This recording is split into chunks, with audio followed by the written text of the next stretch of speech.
Hello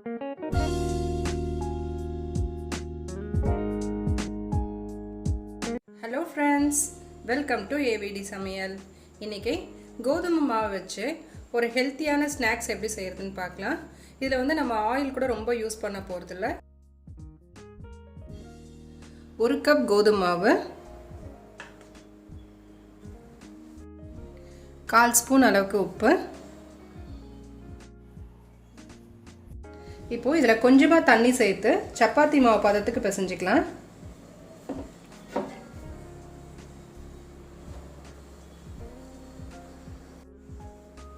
நம்ம தண்ணி வந்து கொஞ்சம் கொஞ்சமாக தான் சேர்க்கணும்.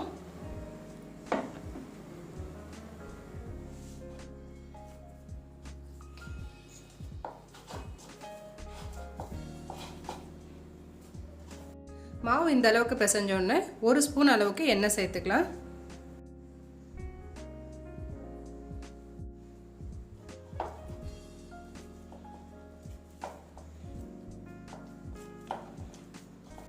இப்போ ஸ்டஃபிங் ரெடி பண்ணிக்கலாம்.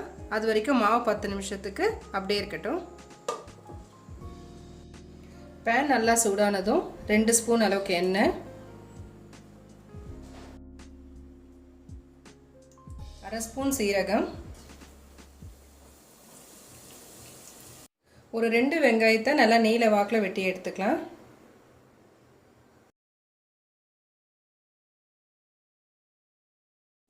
வெங்காயம் வந்து நான் இன்றைக்கி 2 எடுத்திருக்கேன். உங்களுக்கு ஸ்டஃபிங்க்கு எந்த அளவுக்கு தேவையோ நீங்கள் அந்த அளவுக்கு வெங்காயத்தை எடுத்துக்கலாம்.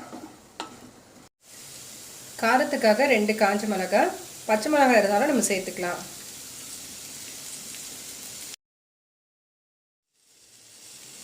கால் ஸ்பூன் இஞ்சி பூண்டு விழுது,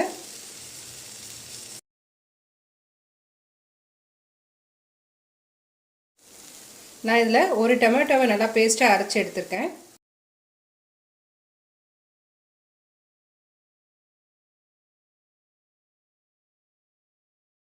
நான் இன்றைக்கி வந்து டொமேட்டோவை அரைச்சி தான் சேர்த்துருக்கேன். கெச்சப் இருந்தால் நம்ம கெச்சப் கூட சேர்த்துக்கலாம். தேவைக்கு உப்பு நான் இதில் ஒரு 1/2 ஸ்பூன் அளவுக்கு சேர்க்குறேன். 1/2 ஸ்பூன் கரம் மசாலா,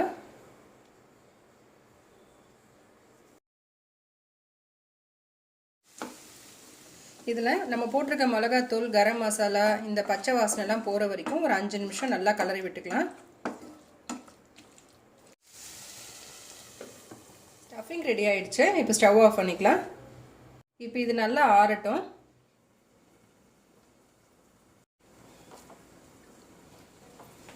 இப்போ மாவை நல்லா திரட்டி எடுத்துக்கலாம்.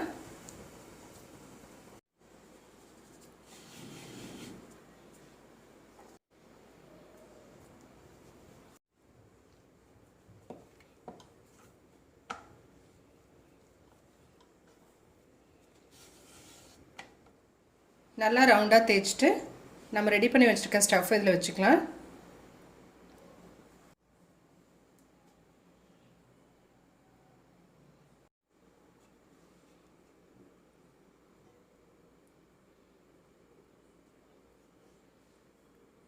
இந்த மாதிரி எல்லா கார்னரையும் சேர்த்து இந்த மாதிரி ப்ரெஸ் பண்ணி எடுத்துக்கலாம். நம்ம மேலே இருக்க போர்ஷனை நல்லா இந்த மாதிரி தட்டி விட்டுக்கலாம். அப்போ தான் வந்து நம்ம ஃப்ரை பண்ணும்போது நல்லா வெந்து வரும். இப்போது இதே மாதிரி எல்லாத்தையும் செஞ்சு எடுத்துக்கலாம். ஒரு இட்லி பாத்திரத்தில் இல்லைனா வந்து இந்த மாதிரி ஒரு பேனில் வந்து நம்ம வேக வச்சு எடுத்துக்கலாம்.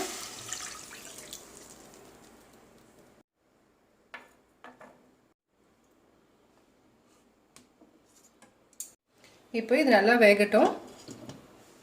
நல்லா வெந்துடுச்சு. ஸ்டவ் ஆஃப் பண்ணிக்கலாம். நம்ம இப்போது டீப் ஃப்ரை பண்ண போகிறதுல கொஞ்சமாக எண்ணெய் ஊற்றி லைட்டாக வறுத்து எடுக்க போகிறோம்.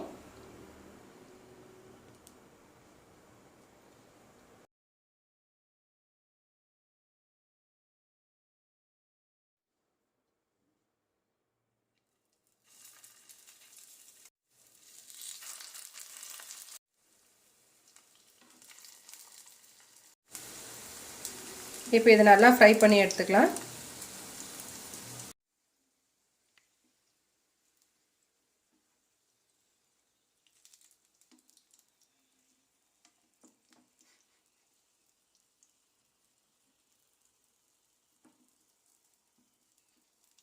இந்த மாதிரி கார்னர்ஸில் கூட நல்லா திருப்பி விட்டோன்னா எல்லா சைடுமே நல்லா வெந்து வந்திருக்கும். இப்போது இது நல்லா ரெடி ஆகிடுச்சு. இதே மாதிரி எல்லாத்தையும் வறுத்து எடுத்துக்கலாம்.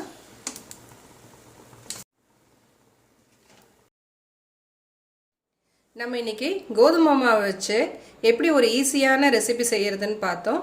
இது ஒரு நல்ல ஸ்நாக் ஐட்டமாக இருக்கும். நீங்களும் செஞ்சு பாருங்கள். தேங்க்ஸ் ஃபார் வாட்சிங்.